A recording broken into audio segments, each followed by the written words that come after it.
welcome you all to the Forum of India Inspires. And this will be a talk on is meat eating a matter of personal choice? This will be a scientific analysis. And I'm truly grateful to India Inspires, in fact, not because you have called me here, but because you have taken a lead in giving this entire debate a new direction. That is, for the first time, we'll be like hearing somebody on talking on scientific lines. This has been a very hot topic in India in the recent times, and the debates have been primarily run on emotions, debates have been run on systems of belief, debates have been run on whatever media conceives to be right or wrong, or individual conceive to be what is right and wrong. Nobody so far has talked about what science says.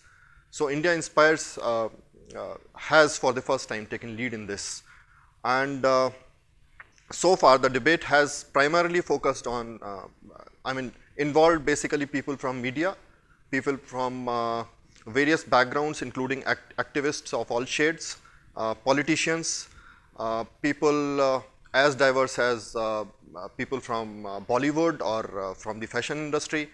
And the debate has been primarily based on emotions, on the issue of whether people are free to have whatever they want in their own lunch. So this has been the debate, and the obvious common sense answer is that yes, it's a private matter. But during the discourse of this particular lecture, we'll see that whether in reality this is a private thing or not. So we'll be laying the issue threadbare.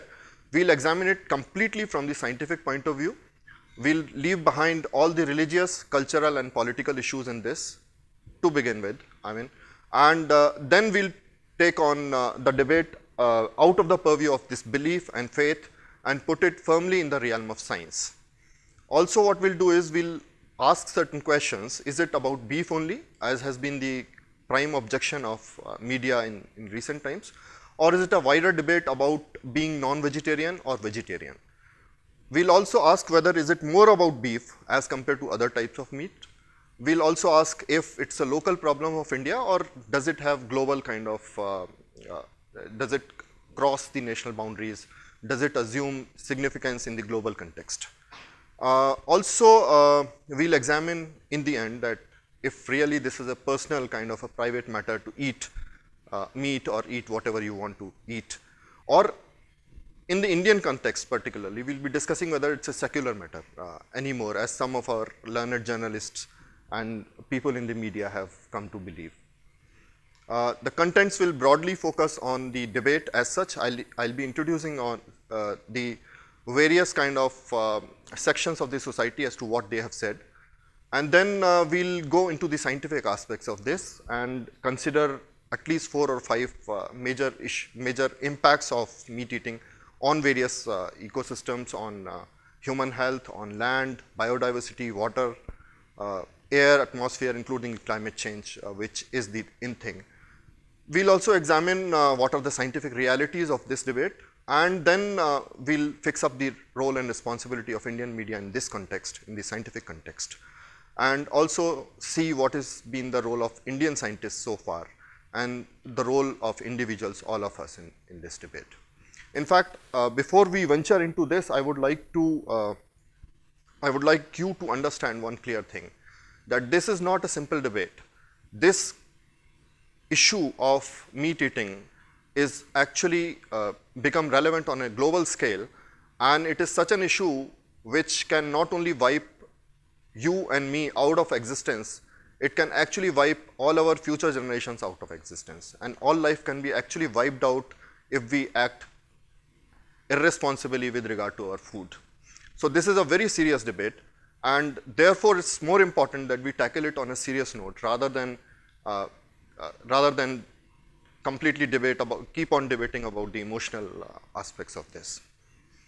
I would first of all, in fact, if you see the graphic, you would note that a lot of states tried to put meat ban into force some time back. Some of the courts were involved in this. The cases went to courts. Emotions ran very high. Some of this precipitated in some kind of violence, which was very unfortunate. So a lot of things happened, and then some writers started to give their awards back and so on and so forth. So emotions have run extremely high on this debate. In fact, I would be quoting what the media has been saying so far. I would start with Rajdeep Sardesai, who is one of the leading kind of media person these days in India. He says that, in fact, he wrote a number of letters to, at least two, I think, to Chief Minister, Maharashtra's Chief Minister, Devendra Fadnavis, and had a debate with him. And he writes in these letters that the ban on meat was ill-conceived, number one. Number two, the people of Maharashtra last year did not vote for the imposition of cultural agenda of the RSS. He was forthright in this, including any forcible attempt to dictate what can be cooked in the kitchen in the name of Bharatiya Sanskriti. So he took the debate to a level where the agenda for meat ban appeared to be dictated by RSS and by the Hindu nationalists, and so on and so forth. In fact, he also was very forthright. The people of Maharashtra last year did not vote for the imposition of the cultural agenda of the RSS. So he decided as to what Maharashtra people actually voted for. As a media person, he actually took it upon himself to decide as to what they actually, to whom and to what, for what agenda they were voted for. Baka Dutt interviewed Hindu saint Sri Sadguru, and also initiated a debate in which certain questions were asked whether banning beef was fair in a multicultural society. It was a fair question. Is the ban about respecting sentiments, and is it about infringement of freedom? Also, what was asked was let live and let live. Whether this kind of slogan has been slaughtered at the political altar by the imposition of ban. In fact, when some of the people from the films, typically Sonam Kapoor, tweeted on certain aspects of this, she told, and people then retreated, people tweeted against her, Sonam Kapoor. Then she called those people bullies, in fact. So also Arnab Goswami debated on his television channel, and even he called the ban ridiculous even before the debate started. So while introducing the debate, he called this ridiculous actually. He also said that it's a question of equality, religious equality. If cow's meat was to be banned, then pork should be banned, which appears common sense wise, which appears okay, but we'll lay threadbare as to what is special about cow's meat and whether Mr. Arnab Goswami was correct or not. Sandeep Roy was very forthright. He said that the food ban actually tests our idea of secularism. So they took this entire debate of what you eat to the idea of secularism. Jagannathan, who is one of the saner voices, in this case was saying that the ban on beef is illiberal, so it is against the liberal traditions of India, and also that every Hindu has a right to revere his cow, but not to decide someone else's dietary habits. And then he said, it is time to remove the idea of cow protection or prohibition from the constitution. So he was challenging the basic idea of the constitution itself on this. Nidhi Razdan was forthright about the ban, saying from beef ban to porn ban to the battle in institutes like FTII, is India becoming a nanny state? So she was worried whether India was actually becoming a nanny state by such kind of bans.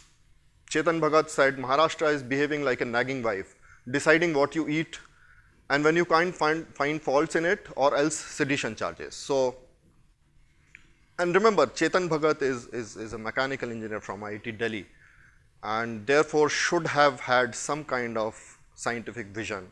Unfortunately, he thought that Maharashtra was behaving like a nagging wife.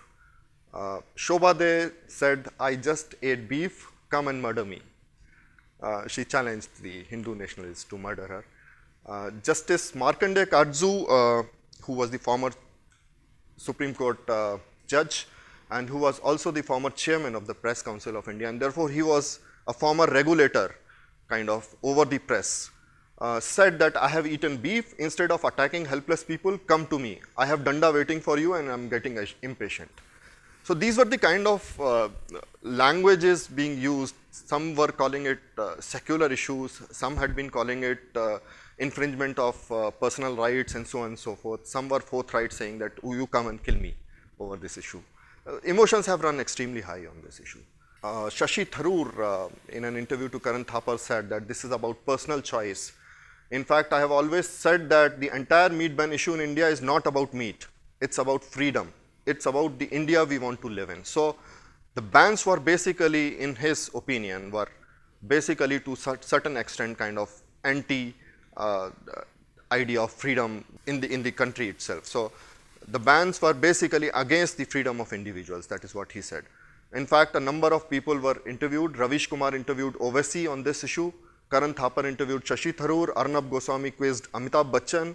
Barka Dutt quizzed Sri Sadhguru. T News interviewed Baba Ramdev. And when no interviews were available, people like Sonakshi Sinha, Bollywood stars, some of them, Sonam Kapoor and Rishi Kapoor, etc., tweeted.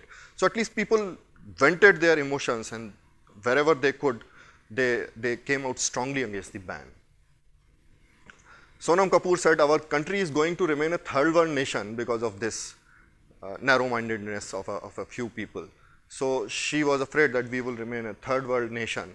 And out of the reactions that came to her, one of them was from Barka Dutt, who said that people are coming after you because they are bullies, and Omar Abdullah was kind of taking political advantage of this, and he said that, and we wonder why Bollywood stars don't take positions on issues that matter. He wanted Bollywood stars to actually take a position on this. Now this is very strange, on an issue which is scientific, completely scientific. These people want Bollywood stars and people from the fashion industry to take a position, which is a ridiculous kind of a thing. It can affect, and the point is, it can affect society on a vast scale. So this is by design. This is by design. They want people, activists, particularly activists, film actresses, and people from the fashion industry to make statements so that society at wide can be kind of, will be swayed by their own opinions. In summation, if you sum of all of these, what is clear is that the ban is illiberal, it is illogical, it is ridiculous, and it is motivated by the cultural agenda of the Hindu chauvinists, including the RSS. Number 2, those favoring the ban are actually communal and bullies. Number 3, meat ban is a death blow to the very idea of secularism. Number 4, by imposing the ban, India was fast becoming a nanny state. And number 5, eating is an act of personal freedom. It's one's personal business, and the government should not be interfering in this. Eating, therefore, assumes to be a personal it's a question of personal freedom, and it's also a secular matter. And such belief, and this is a belief, okay, this is not based on fact. So this was a complete belief, in fact, that my eating does not affect you. This is a belief, okay, it is not based on scientific data. We'll very shortly come to the scientific data. But this is a complete belief, and this belief has been bolstered by personal opinion of the journalists, views of some of these activists, some of whom love to call themselves rationalists, in fact, political opponents of the government, and through opinion makers from fashion and Bollywood industry. In fact, some of these Hindu saints were actually interviewed, and also what happened was Muslim and Christian religious leaders were also brought into the debate, and they had a lot of grievance against this ban for obvious reasons. So it was purely an emotional debate. But the entire thing, what happened was, this debate crystallized in terms of liberal versus illiberal, in terms of communal versus secular kind of notions. Society was therefore completely polarized on the basis of this belief that my eating is my personal thing and it does not affect you. And this has nothing to do with truth, as we'll see very shortly. And therefore, now we should go directly, I'll be going on the scientific viewpoint. We'll lay threadbare the problems with eating meat, and we'll see whether it makes sense when I say that my eating affects everyone else. I would be, in fact, during the course of this scientific debate, I would be categorizing the entire impacts of meat eating in 5 categories. Number 1 on human health, which may be a personal thing. to a certain extent. Number two, impacts on land, impacts on water, which are all common property resources, and also impacts on air, atmosphere, particularly the climate change. Also, we'll be covering impacts on biodiversity of land as well as water. So these 5 issues are what we'll be seeing. Before I really start this debate, there is a section of Indian media which has been saying that there is a if you don't eat meat, then there is a problem of food security. Okay, so I quote data from Food and Agricultural Organization of United Nations. So this data is extremely kind of authentic and can be taken at the face value. This says, if you read this table, it says edible protein supplied to the livestock that could be used for human nutrition is 77 million tons each year, whereas that given by these livestock. So livestock consumes 77 million tons of edible protein each year, and the protein supplied by the livestock for human nutrition is only 58 million tons. Okay, so net there is a loss. And this loss is not just in terms of protein, in terms of calories, in terms of energy, this loss is, relative loss is much higher. And why this has happened is because livestock do not, nowadays, especially in US, which is the largest consumer of meat, one of the largest consumers of meat, and in Europe, livestock consumes food, typically cows, for example, are given maize, okay. So they are consuming food which we eat. Okay, it's the same food almost. In fact, if you were to see the FAO data, Food and Agriculture Organization data, you would see that even for chicken feed and for pig feed both, the kind of feed which is given to them comprises of maize, wheat, barley, sorghum, soya meat, other oil seeds, as well as peas, fish meat, and so on and so forth. So most of this is consumed by humans also. And this has been deliberately done because you want the fat to grow. You don't want a chicken which does not have very high breasts. You want chicken breast to be kind of grown and very fatty. And this can only be done on concentrated diet. So concentrated diet is actually given to them. They are not fed normally now anymore. This demolishes the entire myth of food security by eating meat, because if you are eating meat, actually there is a conversion factor. Okay, so if a cow takes 10 kg of whatever feed is given to it, it will be able to produce only 1 kg of feed. So there is a conversion factor. So as soon as you go from one trophic level to another trophic level, what happens is you require around 10 to 15 kgs of feed, and then only 1 kg of fat will be there as a result. Also what is happening is animals are competing for crops with humans. Animals detract more from total food supply than they actually are providing. And number 4, they raise the overall demand and prices for crops and agricultural inputs, because they are one of the largest consumers now of maize, of wheat, etc., etc. And therefore, what happens is the crop prices are raised because of this demand. The only advantage is that in times of extreme acute crisis, what happens is you can depend, if your crops fail on a very wide scale, then you can depend upon meat, but that doesn't happen in India, because in India hardly the meat consumption is very low. We'll see those figures, and not many people eat meat. Secondly, we don't have that kind of crisis anymore in India. In fact, we are quite independent in terms of food, although individual commodities have to be kind of imported. But we don't face widespread, extreme, life-threatening kind of shortages. That is not there. I would actually show you World Watch data now, which again says that a calorie of beef, pork or poultry needs 11 to 17 calories of feed. So there is a conversion factor, as I said. So 17 up to 17 kind of calories are required to produce 1 calorie from the meat.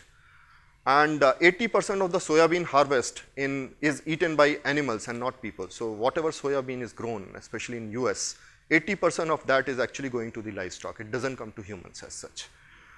Feed containing meat and bone meal is actually, so these cows are not vegetarian completely. Now what has happened is these cows are fed with food, because you want the fat to grow with food which is often non-vegetarian itself. And therefore, because of that, mad cow diseases, etc. have started. Also, you require intensive quantities of water. Producing 8 ounces of beef can require 25,000 liters of water, and we'll see this in great details later on. And cows, pigs and chickens get 70% of all antimicrobial drugs in US. So resources are diverted to a very great extent. And remember, this antimicrobial drugs actually become a part of their fat. It comes back to you. So when you eat this meat, part of this will be actually coming back to your body. So there is a stark contrast between the rather modest economic contribution of the livestock on one hand and its important environmental and health dimensions. And it is against this background that we'll examine what kind of livestock environmental interactions need to be seen.